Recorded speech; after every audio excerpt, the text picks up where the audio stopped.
Entre campagne de vaccination à venir et le dépistage, comme vous venez de le voir, va-t-on se sortir de cette crise sanitaire? D'autant que durant ces derniers jours, il y a eu une augmentation des cas positifs, notamment 26 cas le 30 décembre, 22 cas le soir du réveillon. Avec nous ce soir, notre premier invité, le directeur du CHPG, Benoît de Sévelinge. Bonsoir. Bonsoir. Première question toute simple, quel est le bilan actuel? Alors, le bilan actuel, il n'est pas très bon. Hmm. On a 11 patients qui sont hospitalisés en unité conventionnelle, 7 patients en réanimation et 4 patients qui sont hospitalisés dans d'autres services parce que pris en charge pour autre chose que le Covid. Ouais, on peut dire donc qu'il y a une recrudescence de cas ces derniers jours? Tout à fait. Il y a une accélération très nette des hospitalisations qu'on attendait, mais qu'on attendait plus tard. Donc, très honnêtement, on a pris en charge le problème dès ce matin, réunion d'une cellule de crise et on repart en organisation dégradée. C'est-à-dire que d'ici la fin de la semaine, l'orthopédie sera de nouveau transférée dans les locaux de l'IM2S, enfin d'ici la semaine prochaine pour être exact. Ouais. Et on va installer des lits Covid sur toute la surface de l'orthopédie et dans le bloc d'orthopédie. D'accord. Alors, je ne sais pas si c'est de votre ressort, mais ça s'explique comment, selon vous? Alors, nous, on voit les cas positifs augmenter. Donc, à partir du moment où les tests positifs, le nombre de tests positifs augmente, on s'attendait à ça. Ouais. Est-ce que ce sont les vacances? Est-ce que c'est un relâchement avant les fêtes? Les courses de Noël? Je ne sais pas. Je ne sais pas vous dire. Nous, ce qu'on attendait réellement, c'était une recrudescence après les repas de Noël. Ouais. Donc, 15 jours après Noël. D'accord. Et là, on voit que depuis la semaine dernière, ça s'est nettement accéléré. C'est-à-dire qu'on a hospitalisé 8 personnes en 6 jours. D'accord. Vous venez d'en parler à l'instant, mais par rapport aux capacités d'accueil de l'hôpital, la situation est inquiétante ou pas du tout? Non, on reste sur quelque chose de, de géré. Parce qu'on a ces capacités d'augmentation de nos capacités d'hospitalisation Covid par la déprogrammation des autres spécialités. Ouais.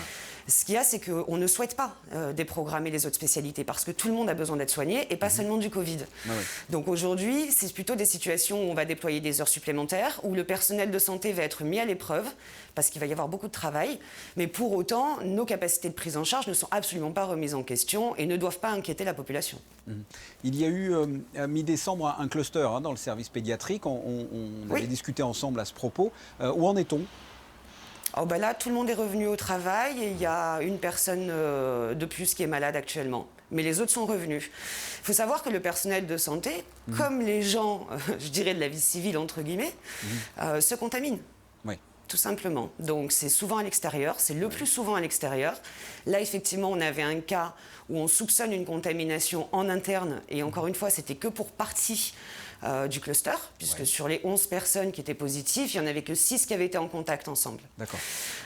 Mais ça fait partie des choses de la vie qu'on doit pouvoir gérer. Et la seule difficulté qu'on a particulièrement dans un hôpital, comme dans tous les OIV, c'est gérer l'absentéisme, tout simplement. Ça a changé votre façon de faire en interne? Il y a eu plus de tests ou vous les faisiez déjà avant? Alors, on les faisait déjà avant. Bien évidemment, ça a été l'occasion de faire des rappels très insistants. Donc, ça a été aussi l'occasion de rappeler. En termes de communication interne, vous voulez dire? Tout à fait, tout à fait. Ça doit servir de leçon, c'est ce que je disais. C'est-à-dire que quelque chose comme ça fait partie des choses qui arrivent. C'est une maladie qui dure depuis une pandémie qui dure depuis le mois de mars. Évidemment qu'à un moment donné, on baisse la garde. Ça fait partie des choses normales de la vie. Pour autant, ça doit nous servir de leçon quand on s'inscrit dans un collectif et dans une organisation de travail. Donc, on a fait un certain nombre de rappels à ce sujet. Surtout le rappel de attention, PCR négative n'est pas un blanc-seing. Une PCR négative ne correspond pas forcément à l'absence de Covid ou de portage de Covid. Et donc voilà, c'est des bonnes pratiques qui se mettent en place. Maintenant, il faut continuer à se protéger. Là, la recrudescence qu'on voit aujourd'hui, on la gère. Mais il faut absolument que la population générale mette en œuvre les gestes barrières, mette en œuvre la distanciation sociale, ne se réunisse pas et surtout pas dans des endroits fermés avec un jour de pluie comme aujourd'hui, parce qu'ils sont forcément des vecteurs du virus. À partir du moment où on est vecteur du virus, si soi-même on n'est pas hospitalisé, ça ne veut pas dire qu'on ne va pas contaminer quelqu'un qui le sera. 2020 a été une année complexe au CHPG, vous étiez en première ligne. Je voudrais que l'on fasse un retour sur cette année unique. Comment se porte le personnel du CHPG, le moral, notamment après presque un an de crise sanitaire? Eh bien, bien. Très bien même. Finalement, on a réussi, malgré cette pandémie, à mener quasiment tous nos projets à bien. dans les temps qui étaient impartis ou projetés, ou quelque peu après. Donc on a le déploiement du dossier patient informatisé, on a l'ouverture du Cap Fleuri qui arrive, l'ouverture du service de psychiatrie pour adolescents.